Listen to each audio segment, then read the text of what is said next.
Kurtz wrote this piece 4 years ago at National Review. He said Obama's hard left tilt is real. He's the pro-Palestinian in chief. Now, a lot of us thought about this. A lot of us assumed it. A lot of us said it. But he put all the facts together. Obama's out for Israel now. He's out to take down that country. It's like in our own country. He's out to take down our own country. By hook or by crook. What do we do about it? What does another country do about it? In the case of Israel, if I were Israel, I'd really start tightening my relationships with India, who's an ally of Israel, with Canada, and I'd actually start to look at other countries that may not be typically in their orbit. But if they need arms, they may have to look at the Chinese and so forth, because under Obama, he's utterly unreliable. All right, let's see. Do we have a better connection? I'm here.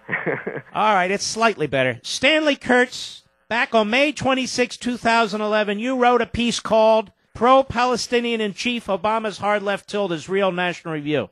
It came to fruition. Tell us what you said and what's going on now. Well, Mark, everybody nowadays is saying that this is so unusual for an American president to be this critical of Israel, to really want to disrupt, even mildly break the relationship between America and Israel. It's really not unprecedented at all. The truth is, the policy that Obama has right now is the policy that he favored for pretty much all of his political career in Illinois before he became a national figure in 2004. Obama was very closely connected to the top spokesman in America for the Palestinian cause. He was known as the one promising American politician who would speak critically of Israel when no one else would. And the press really doesn't want to report this, and some of the details of it are kind of shocking. Tell us some of the details. And by the way, was that spokesman Rashid Khalidi? One of them was definitely Rashid Khalidi, and there was another one that people don't really know about, and some of his information really is shocking. His name was Ali Abu Nima. They both worked together in the same group called the Arab American Action Network, and this was a group that Obama and Bill Ayers together were funding from their position at the Woods Foundation, and what Abu Nima was doing with that group is really part of the shocking. And what was he doing? Well, in the years before 9/11, Abu Nima would write op-eds trashing the few people who were warning about the dangers of Osama bin Laden. There was even a time when Abu Nima tried to ban Steve Emerson from the NPR because Steve Emerson was warning about Osama bin Laden and terrorism. And this caused quite a controversy. There was a flap about it. This had to be known to Obama, and yet during this whole period, when Abu Nima was trashing the few warnings we were getting about Al Qaeda, calling them biased against Arabs, Obama, together with his friend Bill Ayers, were funding this group. Where is this man now, by the way? Is he still in the United States? That's a good question. I don't know. I haven't heard a lot from him. But really, both Rashid Khalidi and Ali Abu Nima seem to have receded from the public eye, and I suspect a lot of that has to do with the fact that they don't want to call attention to this early and very controversial history of Obama.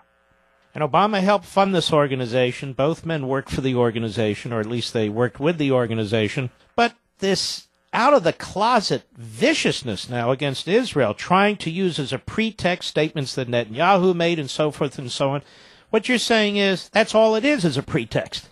Exactly. So many people have been arguing that this is a pretext, that Obama doesn't really mean it, that he's just using and distorting statements by Prime Minister Netanyahu to create an excuse to distance America from Israel like he's always wanted to do. And what I basically said was, yes, exactly, he has always wanted to do this, and we don't even realize that. But if you look at his political past, he's been gunning for just this sort of crisis all along. And so the argument that this is really an excuse that Obama is cooking up by distorting statements of Prime Minister Netanyahu, I think is very strong when you look at Obama's years of history as a politician in Illinois.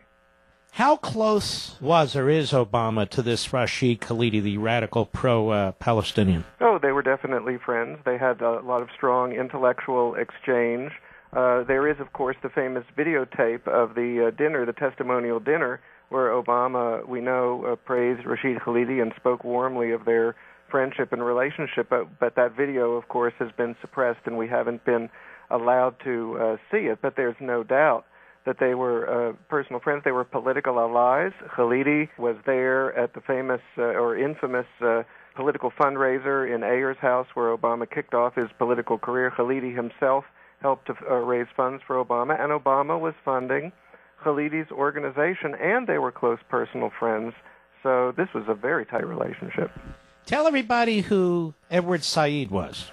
Well, Edward Said was the absolute leading spokesman for the Palestinian cause in the United States. And when Obama was at Columbia, everyone says we don't know anything about what Obama did when he was at Columbia. Well, actually, if you look carefully at the reports, there is a report that Obama took a course with Edward Said at the exact moment when Said had published a book called The Question of Palestine, which kind of set the leftist anti-Israeli view in American academia. At just the moment when Said did that, Obama took a course with him at Columbia, and then Said was very close to Khalidi and Abu Nima, and so we actually have a picture of Barack and Michelle Obama sitting at the head table next to Edward Said when Said came out to Chicago to encourage and visit the Arab American Action Network. He made a speech that was viciously critical of Israel, called on it to be stigmatized around the world as an apartheid state, and it was after that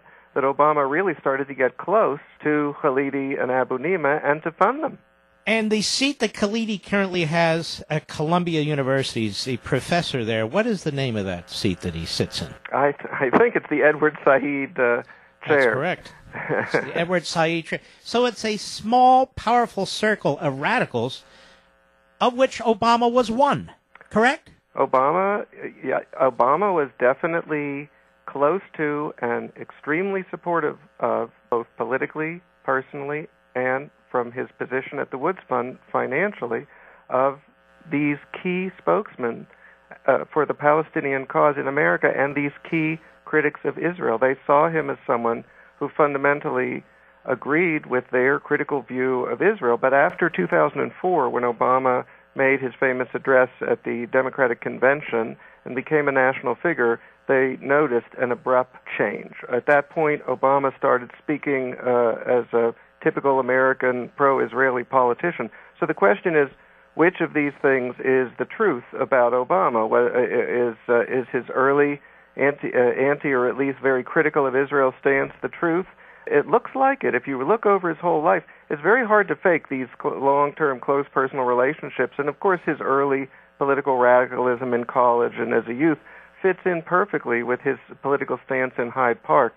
So it really does look, from the abruptness of the change, as soon as he got a national political spotlight, as though his real pose was to be anti-Israel. So it isn't really, to be pro-Israel. So it isn't surprising that he should switch now to what the stance he was comfortable with for years.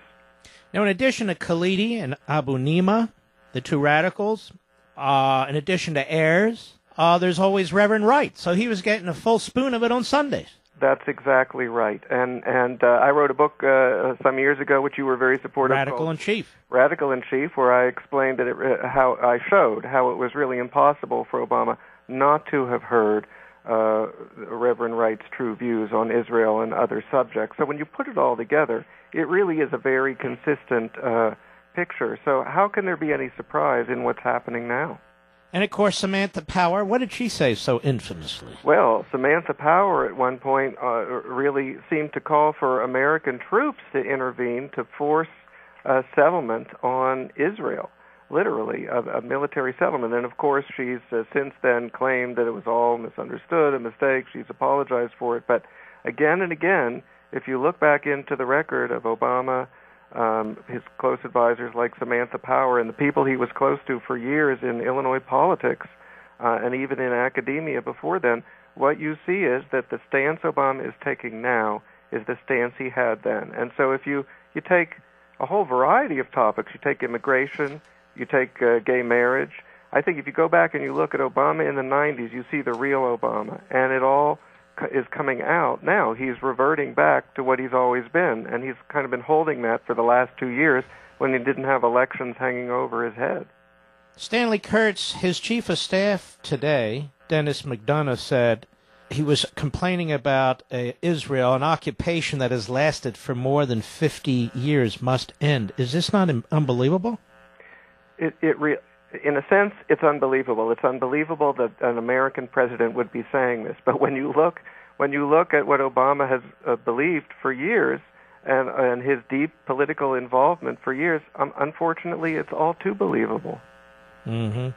So the problem is he's unencumbered by popular will in this country in elections.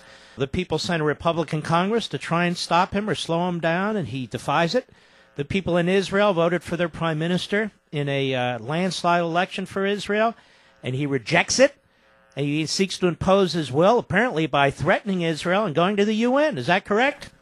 That's all correct, Mark. And the remarkable thing is that Congress, including many Democrats, are really pushing back against Obama on this to the point where even a president in his final 2 years, you would think, would be cautious about doing what Obama's doing. So to me, these show the signs of a true believer, someone who is willing to take tremendous risks, even with the political power he has left in these last 2 years, by alienating significant majorities in Congress and risking serious political backlash against this Iranian agreement. I think he is a true believer in the leftist ideas he cut his teeth on and went with for years in Illinois, and that explains what we're seeing now. You're a wealth of crucial and relevant knowledge, Stanley Kurtz, Senior Fellow at the Ethics and Public Policy Center. Thank you, and God bless you. Thanks so much for having me, Mark. All right. Well, there you have it. His full Benito Mussolini is on display, and it's not very pretty.